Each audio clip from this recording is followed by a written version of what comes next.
Also guys, welcome back to Sliced. Today we are doing something very different, very special. We've hit 1,000 subscribers, but we're not just leaving it at that. We've got to do something special. While I was thinking about what I could do, I was looking in the mirror while wearing my favorite jumper, and then I realized, you know what? Let me recreate the donut for my favorite jumper. Let's get right into it.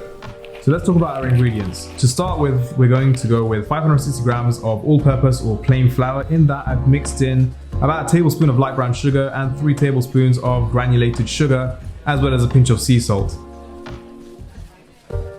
Next up, we have 113 grams of melted and cooled down butter.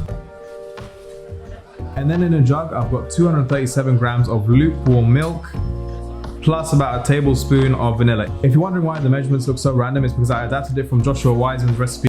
That is some excellence. So yeah, that's why. Anyway, you're also going to need 7 grams or 1 sachet of yeast, 2 whole eggs. And now this bit is entirely optional, but obviously this is how I wanted to recreate my donut. So I've got some icing sugar, some pink food coloring, and some blue sprinkles. But you can decorate it with whatever you'd like.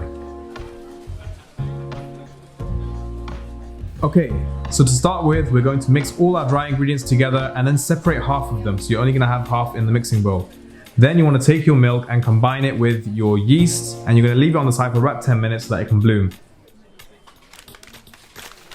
Next up, we're going to combine the dry ingredients that we had in our bowl with the milk, butter, and the beaten eggs.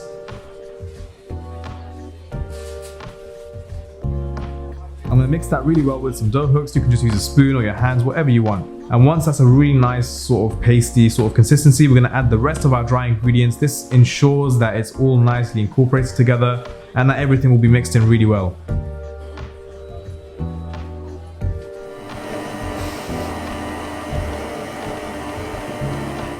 Once you've done that, just remove the dough hooks and you're going to use your hand to just sort of knead it a little bit, just so that it can form like a sort of really nice, silky, smooth ball of dough. And we're going to cover the bowl and let it rest for 1 hour or until it's risen and doubled in size.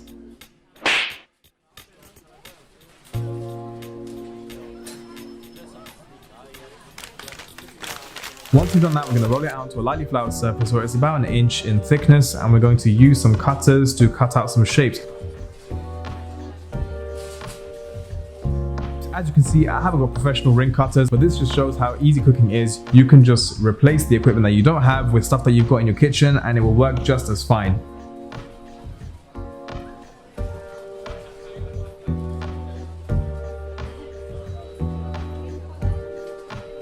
You're going to take the donut holes and we'll keep them to one side. We can just fry them off to make some nice sort of snacks. And then any trimming that you've got, you can roll it together into a ball, let it relax for about 10 minutes before rolling it out again and cutting the same shapes out.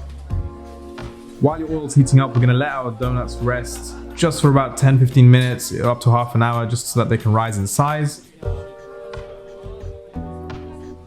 Next up, we're going to heat up some vegetable oil, sunflower, rapeseed, whatever you want, in a wok or a pan to about medium-low heat, and then we're going to gently place them into the oil and let them fry on both sides so they're nice and golden.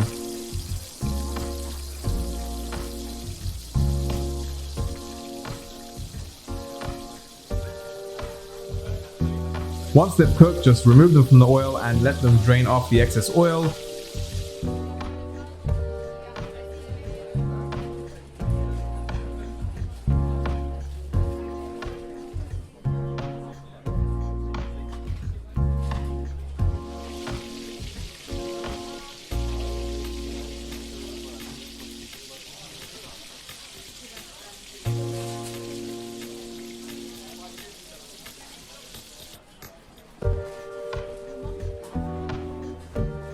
So whilst our donuts are cooling down, I'm going to go ahead and prepare my icing sugar. I'm just going to mix in some icing sugar with some water and beat it to the right consistency. To be honest, I can't really tell you what the right consistency is. It's something you got to work out for yourself. Some people like it really runny, some people like it really thick. I'm going for somewhere in the middle so that they can stick to the donut but not drip down completely. I'm going to add in a few drops of my pink food coloring just to get that nice pink color. You can add whatever coloring you want. You can even add some chocolate to it, up to you. Then I'm going to take my donut and dip it very lightly into our icing so that the top half is covered.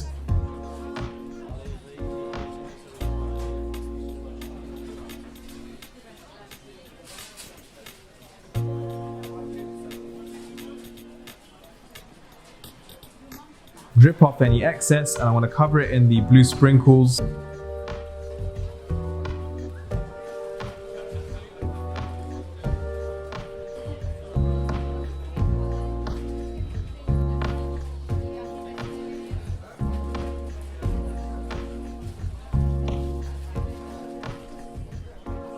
And holding it up to my jumper, all I can say is Lord have mercy. They look so similar, it just looks so good. I hope you guys try this.